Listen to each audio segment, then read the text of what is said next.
Welcome to the Supplement Engineer Podcast. My name is Robert Chinetsky. Today, we have a very special guest joining the show. Today's guest is a veteran of the United States Air Force, an accomplished professional natural bodybuilder, a PhD in strength and conditioning, Chief Science Officer for 3D Muscle Journey, and Captain America of the Evidence-Based Avengers. Please welcome Dr. Eric Helms to the show. Thank you for joining us today, Eric. Dude, thank you. That was a dope introduction. That's I try. that's some ones I haven't heard before. I liked it. So yeah, thanks, man. Well, first off, thank you for your service to the States here. I know you're living in New Zealand now, but thank you for everything that you did for America when you were living here and for the armed services. That's amazing. Thank you. Yeah, my pleasure. And they did not take away my citizenship when I moved. So still an American citizen. So it counts. So yeah. That's one thing I've listened to a lot of your previous conversations on different podcasts, and one thing I don't think I've ever come across is, I know you work at the university in New Zealand, but what made you decide to stay there full time? And what is life? How is it different in New Zealand versus America? Yeah. So what made me want to stay was I just fell in love with the atmosphere here, the people, the culture, and it's a beautiful country. You know, New Zealand is. They filmed Lord of the Rings here for a reason, you know. Yep. But yeah, no. So I'll give you an example. One of the first things that I fell in love with about New Zealand was we were stuck in traffic one time, and I couldn't figure out what looked different because we were on the motorway, the freeway, and the cars are pretty much the same, mostly Asian imports, but just because of the location in the world. But we were on the freeway, so we weren't on the right or left side. It was just one lane highway. And I started to realize that there was no bumper stickers. And it was so rare to see bumper stickers on all the cars that it made me think that maybe it was illegal. And then I found out it wasn't. And it was just that people in New Zealand culturally don't think that they need to tell you who they voted for this year, that they're a member of the NRA, or that, or what their religious or political beliefs are, or that their child was student of the month last semester. And personally, I'm a big fan of that because I really don't necessarily care what some random person on the highway's opinions are. I almost don't care even when I meet you what your political opinions are. Yeah, and that's like the polar opposite to what it is in the States, where everyone seems to forget that opinions are like certain body parts, that we all have them, and they don't necessarily need to be shown to others. So. So that's one cultural aspect, but a lot of it has to do with just the welcoming environment, people being friendly, open-minded, beautiful country. Auckland's got a nice climate. It's kind of like the Bay Area. Mm-hmm. Just a really, really awesome group of folks at AUT as well, the university where I did my master's and PhD, which is what originally brought me out here. Now, you're a man of many talents. You do some work with 3D Muscle Journey. You do some consulting. You do coaching. You do teaching of classes at the university. You also do a lot of science communication. You wear many different hats. Do you have a favorite that you do? Man, I like to have a lot of hats. I'm like the hat collector. So yeah, so I only have a very part-time role at the university, but I fill it up almost completely with mentoring PhD and master's students, mm-hmm. which is a really cool thing because the whole postgraduate experience is, instead of kind of taking knowledge, now you're actually contributing knowledge, mm-hmm. and it's kind of you're taking people who were previously kind of taught to memorize things and learning textbooks, and now you're really mentoring them into becoming researchers and scientists and teaching them critical thinking, mm-hmm. and conducting their own research and experiments, which is a really cool time. You're typically in your mid-20s, but some people, do their postgraduate work like I did in my early 30s, or even older than that, which is cool. So it's normally a huge change, and especially with AUT, which is really well known for sports science, but it's in New Zealand, we get students from all over the world. So like right now, my students who are here physically located here, I have a student from Croatia, a student from Malaysia, a student from Canada, and a student from the United States, mm-hmm. which is really cool. So I love that aspect of it. I also really love collaborating with Trexler, Zerdos, and Knuckles on Mass. That's kind of like we have a 1 week like intense period where we finish our articles, record our audio, peer review each other, and we kind of connect and do that and get it out there. So that's a fun time of the month. and then my collaboration with Andy and Andrea, where we're working to get our book translated into other things. So to be honest, everything I'm doing I really love, and I like that none of them are my entire focus. Mm-hmm. So yeah, I enjoy kind of having a lot of different pathways towards helping the community that I'm trying to serve. Mm-hmm. And I've been working actually more so lately on trying to give myself more space as an athlete. Mm-hmm. So I've been saying no to a lot of things lately and just really focusing on kind of shoring up the 45 things I'm doing now. But yeah, so it was a really cool experience to compete in, 4 bodybuilding shows this year and kind of get my athlete on again. And that's something I really, really enjoyed. So I'm going to try to keep my plate only as full as it is, and just keep making those things better. So I have the time to train 10, 15 hours a week if I want. So yeah. Oh, I've heard you've mentioned on the Iron Culture podcast that this season, from a social and psychological standpoint, was leaps and bounds different than your previous seasons. What do you attribute the relief and stress on that? And you're able to go and travel and give all these seminars. You're able to keep up all of your other work demands. What was the main catalyst that allowed you to do that compared to other years? What was going on, I guess, in your life, mentally, physically, emotionally, all of that? I think a big part of that is experience. Knowing that uh, that prep is largely just kind of something that happens in the background when you think about it. Mm-hmm. Like fat loss is just slowly occurring over time, and knowing what works well for me, both psychologically and physiologically. I think so. The experience aspect can't be understated. I think some people maybe want to do their first show and they went, oh wow, look at all the shit Eric did and how he did it. That's awesome. Mm-hmm. Bodybuilding isn't so hard, but it actually did get extremely hard for me at a certain point when I had to get really, really lean. So that's one aspect of it. The other aspect of it, I think, is that I have a really well managed set of behaviors, habits, and life schedule. So I'm very efficient with what I do in my life. That's the only way I can have all those hats, and not end up working 60 hours a week. Right. So I would say many weeks I'm not even clocking a full 40 hours of work, or time spent working. I probably work 2 to 5 hours a day, and I normally have a weekend day fully off. So I have done pretty well with being efficient, which allows me to train, which allows me to do all this stuff and spend quality time with my wife and family and friends. So the behaviors I had were very conducive towards taking on something like this. Mm-hmm. And I think people really, one of the most powerful ways to not be bothered by the deficit and the experience of prep when you start to get hungry and food focused is to be distracted. The worst thing you can do is like take time off work and like just read the bodybuilding forums or articles or something like that.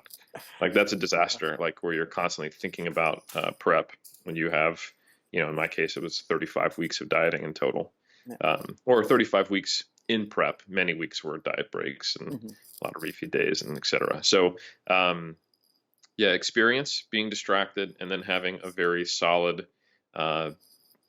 set of habits and behaviors that are supportive towards that type of thing, to where a lot of it's automated and you just adjust, portion sizes and, and on top of all of that, a really good support network. So I have a wife who's seen me do this. This is my 4th season, and she's been really super supportive. And then, the team 3D Muscle Journey, I've got the best coaches in the business, always at a text away. And Berto was kind of handling me at a certain point onward, is giving me a second objective eye. So that all those aspects together made it really enjoyable, and having a really strong why. Doing it not because I am primarily for intrinsic reasons, for me, what I would almost describe as spiritual reasons. I have a certain connection to the process and the sport of bodybuilding, and kind of the mental state it puts you in, the way you almost have this ascetic experience with it. That's ASCETIC, not aesthetic, right? But kind of like the monk-like process of being a little bit restricted, but by choice, and kind of where that puts you mentally, and it makes you appreciate things and have to work a little harder to moderate your emotions and your energy levels, which makes you appreciate how easy things come when you're not semi-starved. So yeah, it's all of that together is my very long answer to your simple question. No, that's perfect. You're an individual that's highly introspective, and I love that because so often the stereotype is that bodybuilders are just meatheads that don't do this. But I think guys like you and Alberto and Dr. Mike Israetel and so many others are showing that there's this enlightened, meathead out there that's not just mired in lifting as much as they can, getting as big as they can. It's very cool to see this evolution. And do you think in your role of doing this, where do you see it going from here as far as, I guess, the stereotypes and norms associated with people that commit their lives to resistance training and pursuing the science of that? Yeah, so I think I like to focus on I think what binds people together, and I don't remember where I read it. I think it was in some Eastern philosophy text, but there's a quote that roughly translates to um, the path to all things is through one thing. Mm-hmm. So, regardless of whether that's being a chef or uh, a mechanic on classic cars, or you know, a martial artist or a bodybuilder, Mm-hmm. I think when you dedicate yourself to a craft and the pursuit of mastery and self exploration through something, I'll use the word craft.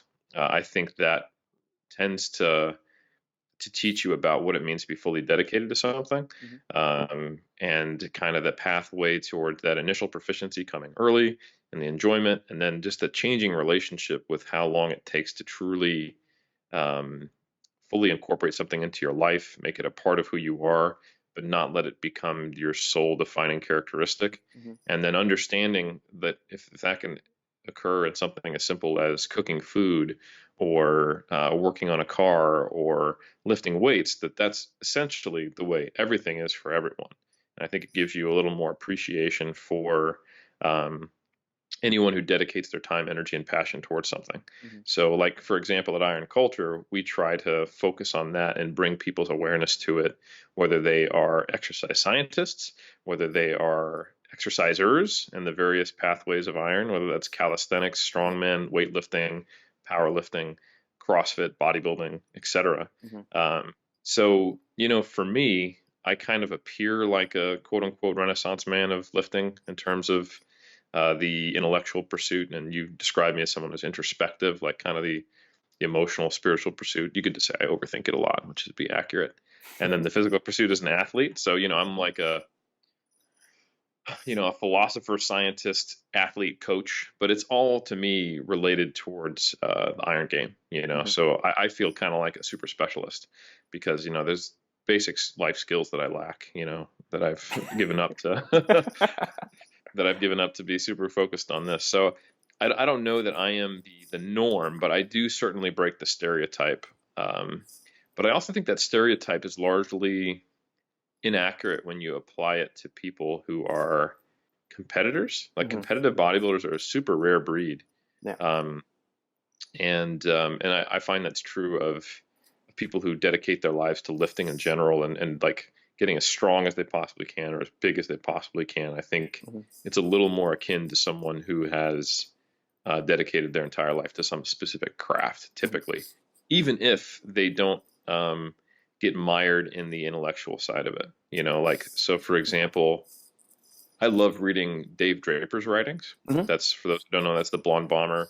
That's the guy you saw in a few shots in Pumping Iron, but big, blonde haired guy who competed from 65 to 1970, but still lifting, living out in the Santa Cruz area and now is, and I think in his, late 70s, if not early 80s. But he's someone who's just kind of like, I'm not too interested in the science of it, but he's very much experientially, emotionally, and even, again, you could say spiritually attached to the iron game and thinks a lot about it, talks a lot about it, but not necessarily from like the physiological standpoint, but like, how do you find meaning through this? What is it like to age? What is it like to compete?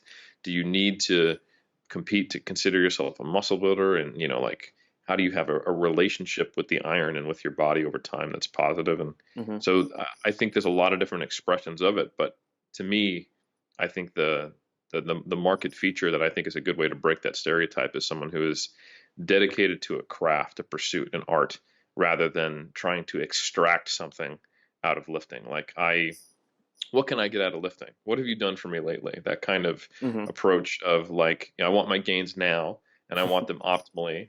And I'm frustrated if I don't get what someone else got, you Hmm. know. I think that's a very, I don't want to be judgmental, but I'd say like childlike relationship with the iron. True. Um, and it's okay to start there, but you want to evolve with it if you want to stay in the game. But when I see someone who is still has that attitude after a year or two of lifting, I know it's just a matter of time before they move on to something else. And unfortunately, iron's no longer part of their life. So I think you got to get over that. You got to stop reading the supplement ads. You got to stay away from that comparison, social media driven uh, mind F, if you will, and Right. move more towards, how does this provide meaning in my life? And I Mhm. think that's where I want to push people towards is kind of looking at their unique relationship with lifting. Gotcha. You mentioned finding a particular art form, be it resistance training, martial arts, cooking, as setting the pathway to lead to further development in life. How do you, at the same time, become more proficient and more prodigious in that craft while avoiding obsession and it becoming something that's unhealthy and almost addictive? That's a fantastic question, and I think that is the razor edge that especially competitors walk, but that many of us walk regardless of what you do. And I think that can be expressed across a lot of different things. I think a lot of people, especially who are drawn to like the evidence-based stuff where they want to know fine details, they have kind of this quantitative, obsessive, um, optimize everything kind of attitude that is just kind of their default setting. That is a double-edged sword, and then that will help you become very, very good. And that mindset, coupled with like natural talent, is what makes 8-time world champions. Right. And that's great, but it also is the thing that can leech your joy, shut off other parts of your life, burn you out. So that's kind of the whole basis of 3D Muscle Journey, and our whole message is saying, hey, you want to leverage that dedication, desire, and discipline in a way that is conducive to a career and is sustainable. And that I think is also like our name is a little weird, 3D Muscle Journey. It doesn't really roll off the tongue, Mhm. but I think it encapsulates all the key elements that you need to know. Yes, it's not about 3D trophy win, right? Right. The dedication, desire, and discipline that's something like you said, you get out of being a chef, or get out of being a mechanic, get out of bodybuilding. Hmm. That's the process by which any craft can make you a better human. And Right. then the key is in the second aspect of it is instead of focusing on extracting something from it, it's what do you learn along the way, the journey, Hmm. you know? So I think that very much comes from the way you avoid that obsessive nature taking you over, instead of being solely outcome focused and and quantitative numbers and optimization, is looking at what do I learn from this process, uh, appreciating every step along the way, remembering to smell the flowers, Hmm. or in this case the smell of dream tan in the morning, you know or the rusty sound of iron clanking, Yeah. the sound of the bar hitting against the Alico plate right before it comes off the ground. Yeah. All the things that we associate with the iron game and that experience. The connections we make with other people. I think there's so much richness there of experience that I think that's kind of the key in my mind to dulling that other side of the sword that could be detrimental. Hmm. Is focusing so much on making it perfect that you're forgetting the whole purpose in the first place. Gotcha. Um, do you think that, as multifaceted as your talents and your jobs are in the industry, do you think that helps you avoid burnout since you're not singularly focused on one topic? Like you're not just a coach, you're not just a researcher or an athlete. Do you think by juggling a few different things, it helps you avoid burnout in any one area and keeps you more invigorated than feeling stressed or overworked? Absolutely. I think um, it's an interesting conundrum to where in athletics and in the pursuit of mastery, specialization is kind of like it's a requirement. Like Mm-hmm. the thing we learned from uh, exercise science, the SAID principle, specific adaptations to impose demands. So specificity is paramount. However, we also know that too much specificity can be a bad thing. Mm-hmm. So there is a balance there. And when you look at um, almost all highly successful people in any craft, there is some element of that kind of renaissance-ness, if you will. Yeah. Not that I'm like a freaking champion bodybuilder or the best researcher in the world, but I think you have to so here's the kind of things that we know. Specialization is important. You have to be extremely focused on the task at hand and bend your life towards becoming an expert at it, to become an expert at it, whatever it is. But the second thing that people forget is that it takes a lot of time. So I may not be a champion bodybuilder, but I would say um, I'm approaching levels of mastery with my relationship with bodybuilding, which is Mm-hmm. kind of independent of like, am I going to get placed high at a bodybuilding show?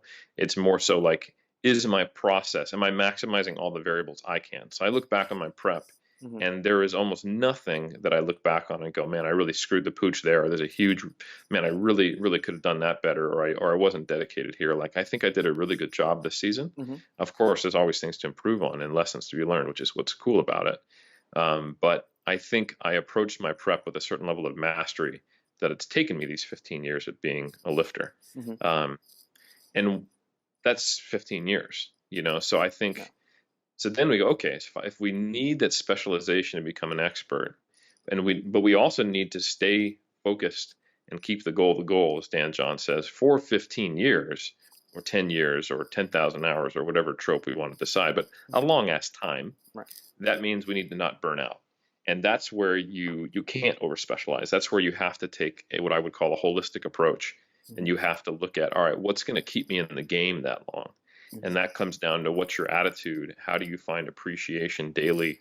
How do I emphasize gratitude, and how do I take my unique personality, situation, relationship with others, values, the way I find meaning in life, and apply that to this? Mm-hmm. And that's why it looks different for everybody. And people do things and you're like, I don't know why they do that. It's like, well, that's because it's them, and they need to stay in the game. Mm-hmm. So, for example, I think a lot of people would credit or associate 3D Muscle Journey with promoting powerlifting, or at least progressive strength training in bodybuilders. Right. And part of that is just the nature of the way muscle grows, and being a natural lifter, it's not just going to grow pharmacologically. You actually have to encourage progression. Correct. But another big part of that is because prep is so draining, and it can beat you down so much that we don't think people should be competing like every year. Mm-hmm. In fact, especially, you're not going to make progress if 6 months out of the year you're dieting, and then 3 months you're recovering, and only have 3 months to build muscle before you get on stage again. Right. When you've already had 10 years of training under your belt, I've gained an ounce, So, so anyway, some of it is logistical, but a large part of it is saying, hey, we need some type of other focus to let that gas tank that you fully depleted recover, and it still give you something to apply that dedication, desire, discipline, and focus on. So getting the focus off the body and onto powerlifting or weightlifting or strongman, or just your numbers in the gym, Yeah. and focusing on performance,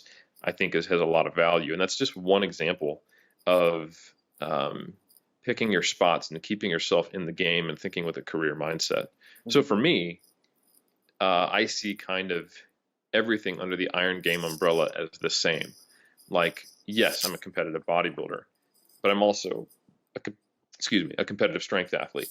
Mm-hmm. And while I'm arguably much more competitive as a bodybuilder, mm-hmm. When you just look at my performance record, compared to as a strongman or a weightlifter or a powerlifter, just really not built to have kind of the robust joints and massive squats, deadlifts, benches, and mm-hmm. and do all that crazy crap. But I love it, and even though it's not specialization to make me a better bodybuilder, which is probably where I will go the furthest competitively, and where people will be like, that's where you should focus. Like, Eric, dude, mm-hmm. forget about these Atlas stones. Like, you're going to get a bicep strain. which I did, but it was worth it, Yeah. and you had to get hip surgery just to squat, like just do hack squats. Your quads look great, like what are you doing? Like to me, it's all under the same umbrella of my holistic development long term. Um, I love lifting and I love every expression of it, and Hmm. I think the I can be incredibly motivated, dedicated, and really enjoy the process and make my best progress when I have different ways of expressing and broadening that passion. Hmm. So I just did a strongman comp, my first one. So now I've Right. done four different, iron game sports, if you will, if you want to call bodybuilding a sport.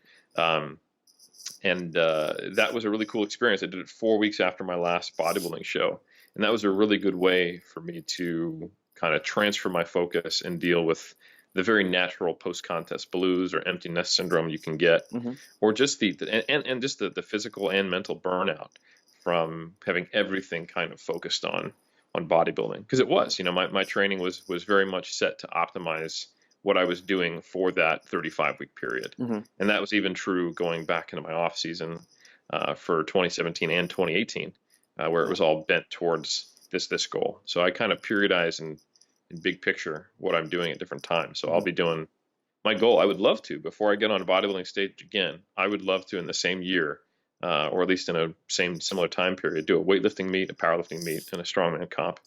And hell, if I can find a Highland Games competition to train for that, I'll do it too.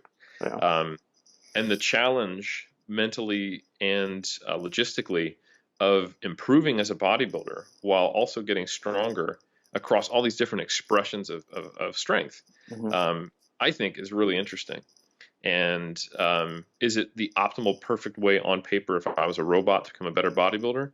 No, but I absolutely am not going to regress by doing strongman and weightlifting. It's not like you get smaller doing those. Right. So anyway, that's kind of a long answer to that question, but that's how it works for me, and that's going to look a little different for everyone. Okay.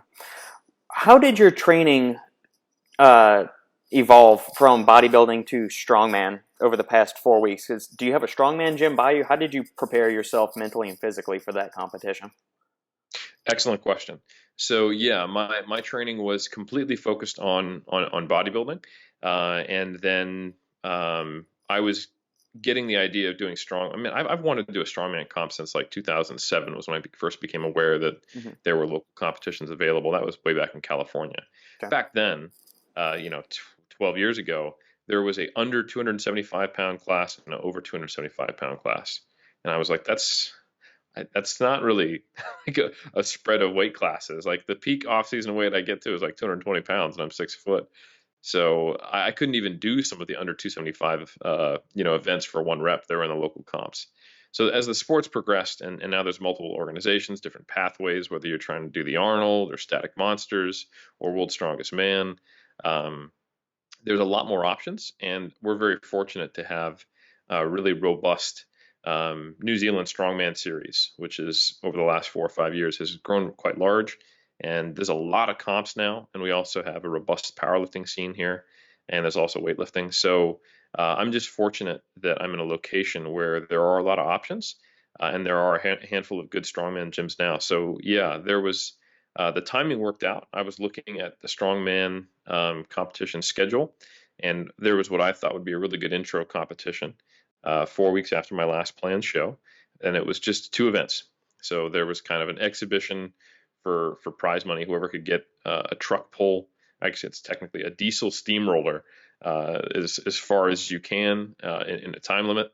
I wasn't expecting to win it because there are weight classes now. So for men, there's an under 80 kilos, an under 90 kilos, and under 105 kilos in an open here locally. So that's basically like under 182, under 198, under 231, and then anything over 231 pounds. So I was like, that's perfect, because my goal with my recovery diet period is to get about 10% over my stage weight within about a month.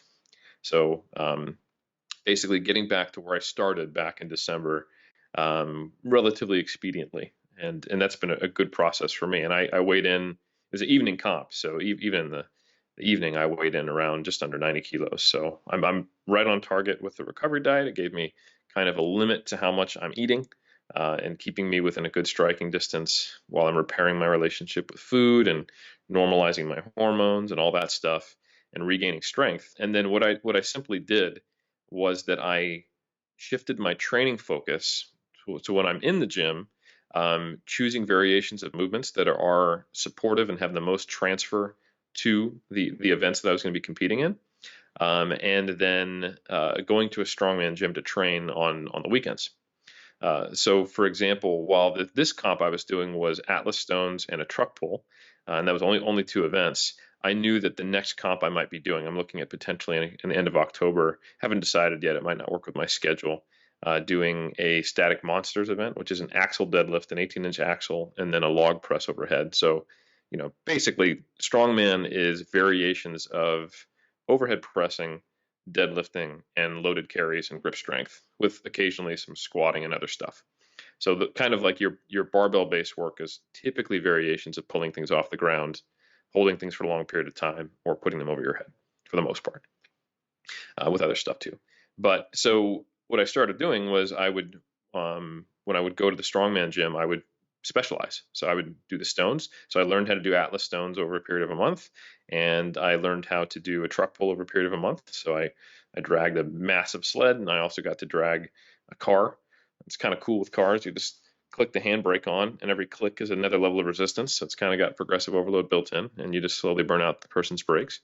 Um, so I got to do that leading up into the comp. And then my gym work. So, for example, one of my squat patterns I changed to isometric squat from pins. So that essentially is training that part of the Atlas stone, or once you've got it off the ground initially, get it into your lap, and you're standing up with it. Isometric squat's very similar to that. I also started doing cleans and front squats. So that's also quite similar to the Atlas stone, and also is good for the log as well. And then I started doing, because I can't do a whole lot of basic barbell overhead work or like snatches. They tend to bother my neck from old injury, but that's not really that similar to a log anyway. A log is a neutral wide grip out in front of you, to get it over your head. So there's this, I don't know if you've ever seen the Elite FTS bars that have like multiple handles. So I just used a wide neutral grip handle and did it from a static stop set about at chin height. So I started doing my overhead work there, Zercher squats, cleans, conventional deadlifts, and just looking at, all right, my basic movements are, upper body pressing, upper body pulling, hip hinging, and squatting. Which variations of those movements can I use that will support strongman? So it was a good change of pace, and then a good intellectual challenge for how I could do that, and thinking about what I needed to do. So that's kind of the way it's going to go. And I will basically be a bodybuilder training with the appropriate volume, but using slightly lower rep ranges and therefore more sets, to train strength in general. And then when I can choose a variation of a movement that will train not only a body part but also a skill, we'll choose one that's primarily going to have more transfer to whatever type of strength sport I'll be competing in. So it's kind of periodized in that manner. Is the fitness scene in New Zealand similar to that in America, where bodybuilding seems to be the more conventional route that people go, and then strongman is still kind of this under the radar sport? Is it is it that same ilk, or is it kind of the reverse? I think that's changing. I think I almost think that because of CrossFit being very mainstream, that strength sport has become, so like if you said like the 80s or 90s, like most people, if you'd say bodybuilding, they wouldn't necessarily think of getting on stage and flexing. They would think of like, that's someone who lifts weights, and that's kind of their default setting. And I think that probably is still true in certain areas and certain regions and in certain contexts. But now with the rise of CrossFit, like if you say you're a weightlifter, that's, people often think that first. And CrossFit has there's some things I like about CrossFit, some things I don't. Some things I really like about CrossFit, and one of them is that it gives exposure of people to various forms of intense exercise expression. If you look at the similarities between CrossFit and strongman, are probably closer than strongman and powerlifting, in my opinion. It's actually very similar but you know what's coming in advance, and they're like really, really strong versions of only the strength expression stuff in CrossFit, like you'll have a snatch medley or a clean medley or a deadlift medley in CrossFit. Yeah, you can have something quite similar in strongman as well. So I think CrossFit has elevated weightlifting, powerlifting, and strongman a lot. And those sports have grown tremendously, not quite as much as CrossFit did it from start to peak, but there is much greater participation in strongman now than there was 10 years ago, kind of like I was talking about before. Powerlifting has had the same growth. Like I did the Auckland Champs powerlifting competition in 2013, the year after I got here, and there was 3 folks in the open 93 kilo class, and 2 of them, well, there's me, and then there was also a colleague of mine who's doing his PhD from the States. So like if we hadn't come from the States to do our PhD, it would have been 1 person in that class. Um, Now there's double-digit number of individuals in almost every weight class except for the ones that are on the extreme ends that just don't have as many people who fit that kind of anthropometric characteristic. And nationals is huge, and the qualifying totals have gone up, and weightlifting has grown as well, not quite as much as powerlifting, just because I think it has a little more of an extreme barrier for entry. Like you have to find a weightlifting gym, which are less common, and you have to have it's a much more skilled movement. You need to find a coach. You can't just get an online program and expect to be good at weightlifting. So I think that's also true of strongman. You need to find a strongman gym. The implements are not common in every gym. So I think in general, I would say bodybuilding is probably still a little more mainstream than say weightlifting or strongman. But I would say like powerlifting, CrossFit, and general strength sport is actually at this stage. I would say in the States and in New Zealand, in most of the Western world, is probably a little more mainstream than bodybuilding. Um, Although the kind of the Instagram world has what it depends also how you define bodybuilding. Like if we're talking about Right. the competitive bodybuilding division, Hmm. that's a lot smaller. If we're talking about physique sport, that has grown. Like the last show I did here in New Zealand, there was something like 80 mid 80 number of competitors, and I think there was just under 20 total classic physique and bodybuilding competitors, Hmm. and only 1 female physique competitor and a handful of figure competitors, and then the other 40 or 50 were all men's fitness and bikini competitors. Wow. So that's actually a really common thing, is that the less extreme divisions of bodybuilding have grown a lot. So physique sports Hmm. not smaller; it's just shifting the emphasis. And I don't know that that's a good thing necessarily, but that's that's the landscape. The path that it's on right now. Yeah. Um, when you are trying to improve your body composition or improve your performance in a lift, so often, I don't want to get into the volume versus intensity debate because that's been beaten to death. But I want to approach intensity from uh, how you feel both mentally and physically after a workout. So Mm. should you have, because for a while there was the hit craze where you should be on the ground, soaked in a puddle of your own DNA, sucking wind, on the verge of puking. And then, we went through the pump era where, just lift as much weight, get a huge pump. That's the way, just do a lot of volume, lots and lots of volume. For somebody that is focused on improving body composition and improving their performance in the gym, how hard do they need to push, and how should they actually feel when they leave the gym? Should they feel completely drained and feel like they've had their soul ripped out through their insides, or should you push just to the point where you feel okay and like I've done some work? Man, I think the experiential side of it is kind of difficult to nail down because it's going to be different for everyone. I think it's really important for someone who is really interested in modifying body composition or performance to first understand that the goal is, if those are the stated goals, to see an improvement in body composition or to see an improvement in performance. So then the first thing they need to do is kind of understand what's the underlying principles there. So if you want to get stronger, like we talked about with specificity, you're going to have to lift heavy. Right. The heavier you lift, the more that's going to limit volume. Um, it's much easier to get rack up a ton of tonnage with high reps. It's much easier just to simply have the mental recovery and physical recovery to do sets of moderate weights than it is to do heavy triples. Mm-hmm. And that's been shown in the literature from a practical standpoint. While yeah, if you match number of hard sets in a certain rep range, yeah, if you do like say 5 by 3, that's probably equivalent to, say, 3x8, but the 5x3 is going to be harder, and in terms of equivalent, in terms of the actual hypertrophy stimulus, if I was to guess. So you got to do more sets, but of course, each one of those reps is at higher activation rates and all that stuff. So you'd expect similar hypertrophy, but you're going to feel a lot more run down from the 5x3, but not metabolically, more from just being under heavy ass weights and getting yourself psychologically psyched up, and what most people refer to quote unquote CNS fatigue. So the question is, all right, what do I need to do to improve my goal? If the goal is body composition, that's largely going to be a hypertrophy-oriented routine. So I'm going to have to do a fair amount of volume. That's where we see the strongest relationship between big picture exercise variables and that outcome.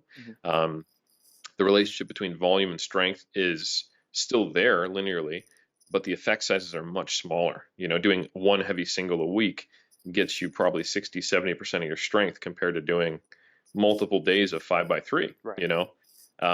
So the volume is just much less of a powerful tool. So, okay, I have to lift heavy to get stronger, and I have to do a lot of work to see my muscles grow. And if the goal is to get both of those, I'm going to have to periodize both within week and over larger periods of time to optimize it. Okay, cool. That's true for everyone. Then the next step is, how do I enjoy training? Right. And if you are someone who really enjoys feeling erect from training, then you need to think about, okay, I need to have a more high frequency deload schedule. And then I need to think about what kind of erect is conducive to my goals and which kind of erect is not. So I think a lot of people who are quote unquote power builders and they want to get stronger and bigger, they make the mistake of trying to do the volume of a bodybuilder with the movement selection of a power lifter, and they just get blown up. And that was kind of the initial quote unquote, I'm not going to call it, it's not actually because of DUP, the quote unquote DUP craze in the early 2011 to 2014 era, right, where everyone just decided to do all the volume and all the intensity, and then everyone broke. So it makes a lot more sense to do something like, all right, I'm going to pick my spots, pick the movements I want to get stronger in. I'll do low volume, high intensity with those. And then if I am someone who likes to feel wrecked after training, I can do drop sets on lateral raises or BFR leg extensions. I can find ways to feel like I've worked really, really hard that don't interfere that much with recovery. Okay. And then if you're someone who's purely outcome motivated, like if what you really enjoy is making progress and the feel is not that important to you or it's secondary, choose the exercise and movements you want, but just do what's necessary to progress optimally. And that at times will leave you feeling crippled, but other times you'll definitely feel like you can do more in the gym, Gotcha. End of an intensification cycle, you're tapering. You probably don't want to feel like trash while you're tapering and to then, test your lifts on Saturday, for example. Right. So yeah, I think overload will produce the experience of being overloaded, but not maybe as consistent or in the ways that people want. Like if someone comes from a more general fitness background, they might want to feel sweaty and tired, but they get into powerlifting and they find they just feel wrecked and their joints ache, and it's not the same. And they want to have that burnout feel. Yeah. Or someone who is too focused on the experience in bodybuilding might be causing unnecessary muscle damage. Real quickly, you pointed out that we went through the HIIT craze and the volume craze. In the bodybuilding community specifically, both shared one key element: is you felt wrecked after the workout, either because you depleted as much glycogen as you could and you got a massive pump until it faded and you were tired and you nearly threw up from your 20 rep squat sets, or because you went past failure with forced reps on like heavy sets of 6, and just absolutely emptied the tank Dorian Yates style. Either way, whether you train like Arnold or Dorian, you feel wrecked after you did the workout. So the key kind of ethos of being a bodybuilder is almost a masochistic extreme level of effort. So you remove that, and bodybuilders probably aren't going to do the program at all. So you do have to find some way to include it if that's part of your psychology. So yeah, just to put that out there. As a coach, do you try to steer clients away from that feeling that you need to crush yourself each and every workout in order to progress and meet your goals? Or if they have those tendencies, do you still work a little bit of that in there for them? I think your job as a coach is to make sure that someone is not getting in their own way, but then also help them really improve their relationship with what they're doing. So a little bit of masochism is fine. And if you enjoy a little bit of pain, the hard work, and pushing yourself to your limit, that's a very, very healthy thing. But if it is this kind of, like self-punishment style, like you're working out your demons in a destructive way, which can definitely happen, I think that's indicative of a deeper problem, and that should be made aware of. And your job as a coach is to help the person look inward. So there's a fine balance there, kind of why is that part of something you want, and then if we can make it a healthy level of hard work and pushing yourself to the limit, that's fine. And then the second aspect of what a coach's job is to give someone what they need, but also, and this is what's I think missed a lot in the evidence-based community, is giving them as much of what they want as possible while still giving them what they need. So I think the first step as a coach is also to help educate your client. Like if they have goals, you want them to understand what is the underpinning mechanism that's going to help them get there. So if I get a bodybuilder and I might need to disabuse them of certain notions, like, okay, muscle damage is not what's causing growth here. That's not the key variable, Right. And it's not just the pump either. Those might have some secondary indirect effects on our process. If you overload with weights, you're going to get muscle damage. If you do enough volume, you're going to get metabolic stress, you're going to get a pump, and that might have some secondary effects. But look, the main thing we need is progressive overload. But there's a lot of ways to get there. Right. So once they understand that progressive overload is the key to them getting bigger and better, then we go, okay, sweet. So let's ensure that. And what ways can we do that you really enjoy and motivate you and you get excited about and think about your workout as you come into it? So I think that's really important to make sure that the key principal elements of the program are in service of the goal, and then giving them, after that's set up, as much of what they want as possible, because hypertrophy is a really forgiving goal. There's so many ways to get there. That's why we've seen these quote unquote, they're not really, polar opposite approaches to training, things that look quite different, resulting in champion physiques on both sides of the spectrum. Right. Along those lines, I'd be remiss if I didn't ask you, you're mostly posited in the natural bodybuilding world, but this is also the week of the Mr. Olympia. Do you follow it at all? Do you have any favorites, or do you have an idea of who you think would win? I don't follow it as much as I used to. I followed it a fair amount up until around 2006 or 7. I think I was kind of following that scene.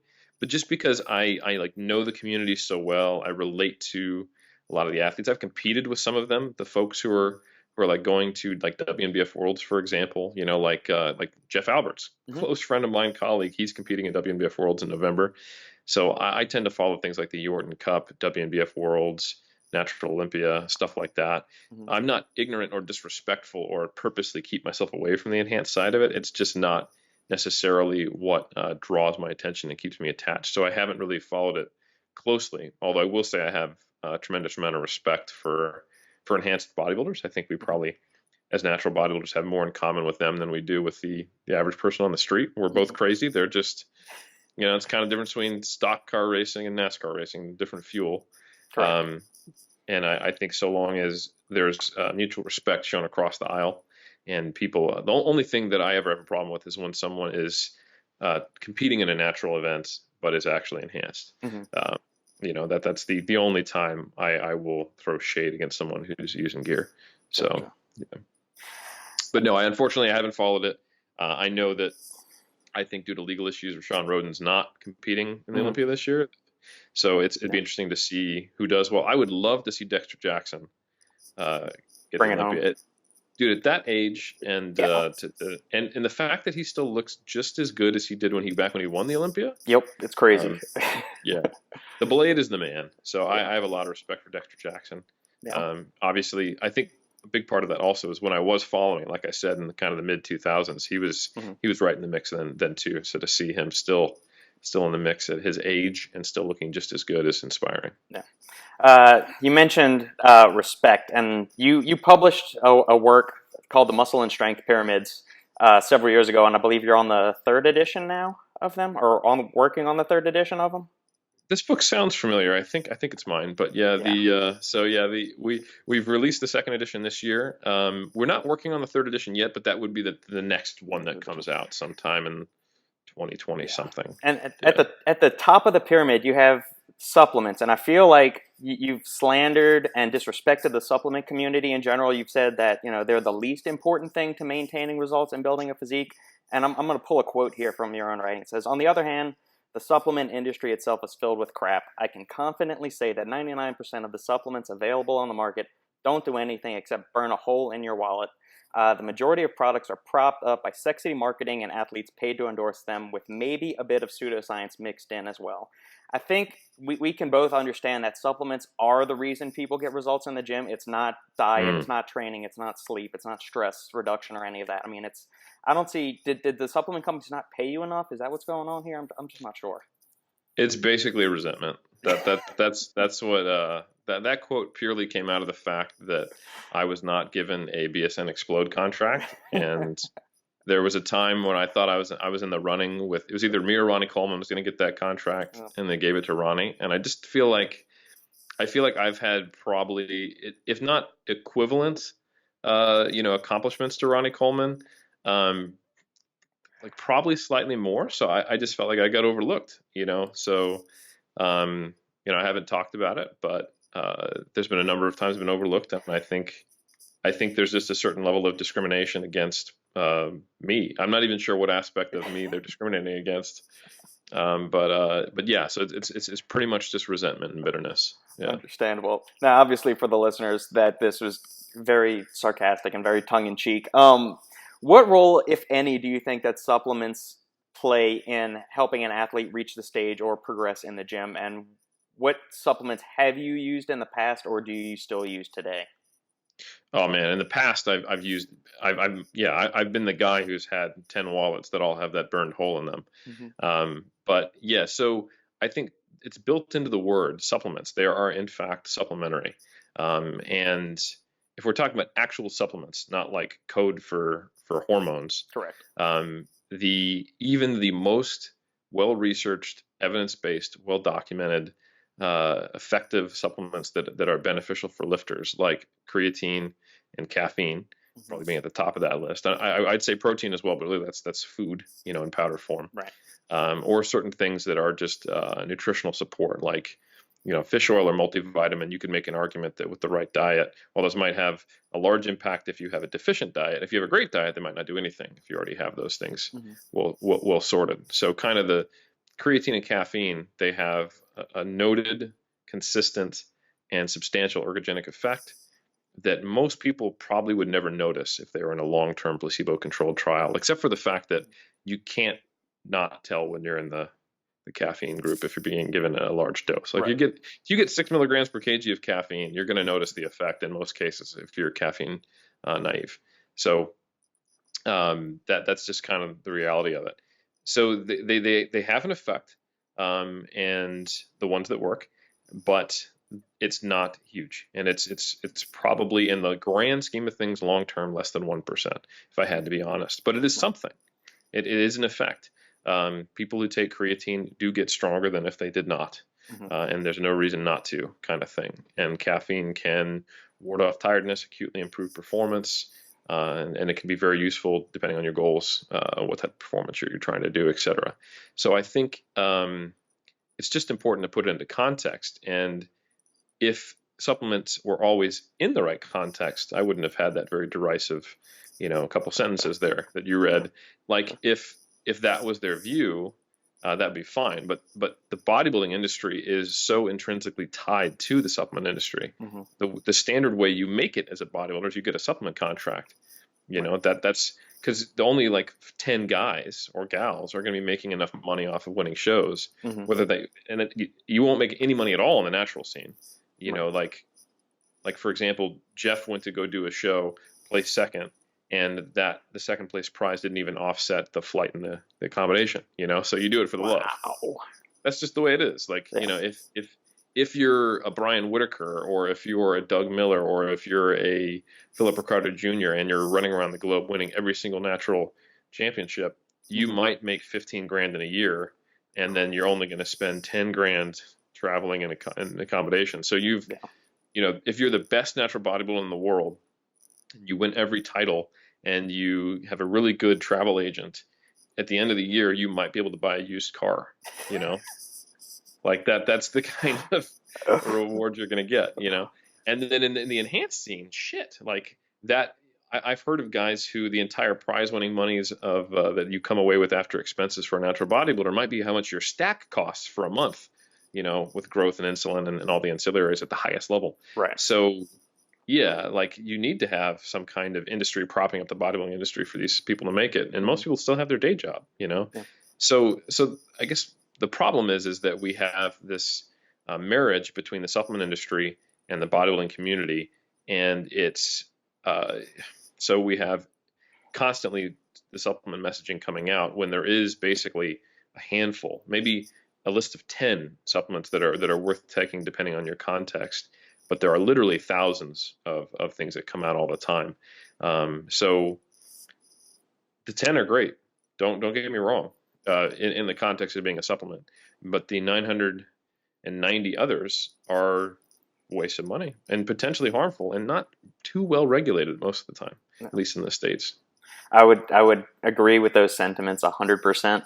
I'm more fascinated. I always try to give people a realistic expectation whenever there's a new ingredient that comes to the market and said, well, we really have just limited data on it, and it's done this little bit. How much evidence do you need to see before you feel comfortable recommending an ingredient to an athlete or trying it yourself? Because every year there's new ingredients that hit the industry, and reproducibility is an issue, I would say, is too, because there's not lots and lots of federal agencies lining up to donate money to supplement research. So we're lucky if we get one or two studies for an ingredient just to start with. Correct. Yeah. So in general, a problem of, say, all research is that we have a little bit of a bias towards significant findings. So this is called publication bias. This is getting better, but essentially, because of the awareness of it, but essentially in all research, to publish it, to get it into a journal, the journal wants to see novelty most of the time. And that could come in the form of controversial findings or significant results, typically. Null results for something that was normally a positive, significant results just in general, or something that is new. So all of those have issues. If it's new, that means it is just one study, and typically in sports science, it's a low sample size, and we really shouldn't conclude much because there's a almost equal probability of that finding being true to false, depending on the sample size. Like if you see like a 0.04 finding with a sample size of 10, there's some analyses that would suggest there's like a 40% chance of that actually being a null finding, not actually being true. Likewise, if we've got something that's contrary to the current finding that gets hyped up and reported, that might be the one versus 10, but people focus on it because it's kind of controversial, and that doesn't paint a very clear picture either. So publication bias is one thing, but you need to be even more skeptical in the supplement industry because, like you said, it's not like there's NIH funding. Rather, there's typically industry funding. Correct. And while this doesn't always happen, it is a common thing that there will be a contract between the researcher and the funder to where the funder gets to decide whether the research gets published or not in the end. Right. Which means that if the findings are null or negative or harmful of the supplement, or not harmful to the person like it's killing people, but harms their performance or has a detrimental effect, they can just say, we're not going to publish that. So there is arguably, and I can't quantify it because we can't know, because they haven't been published, more of a bias in the supplement-related research specifically. So before I'm willing to actually recommend a supplement, I typically like to see almost meta-analysis level data. So that means we're at the point where we have multiple studies. When we look at all the studies on a given supplement, that when you combine them all together, the effect is measurably positive and not trivial, which is why that list is pretty short. Yep.